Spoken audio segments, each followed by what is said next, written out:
আমাদের ভাই ধারণা নেই যে মিলিটারির কি অবস্থা। আমি তো আরো শুনেছি আর কি, কমান্ডিং পজিশনে মানে সেক্সুয়াল অ্যাডভান্টেজ নেওয়া, এটা তো ইট ইজ জাস্ট আনথিঙ্কেবল।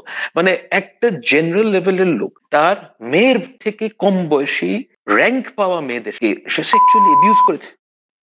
একটা জেনারেল আমাদের বাবাদের কন্টেম্পোরারি অফিসারদের কাছে আমি এই জিনিসটা অনেকের কাছে শুনেছি। এরশাদ সাহেবের তো আসলে এই ব্যাপারে বেশ দুর্নাম ছিল, কিন্তু এরশাদ সাহেব কিন্তু কখনোই কোনো মিলিটারি অফিসারের ওয়াইফদের সাথে কখনোই কোনো অ্যাডভান্সমেন্টের দিকে যাননি। সেই ব্যাপারে উনি অত্যন্ত সুনাম আছে ওনার।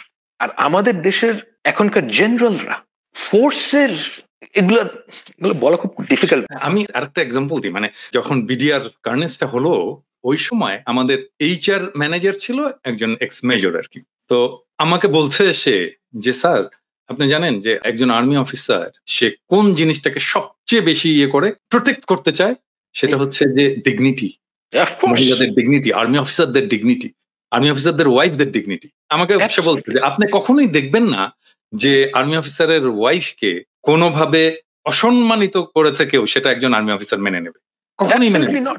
এটা বেশি দিন আগের কথা না, 2008 সালের ঘটনা, এবং জাস্ট 16 বছরের মধ্যে এটা পুরোপুরি ধ্বংস হয়ে গেল। ধ্বংস করে ফেলেছে।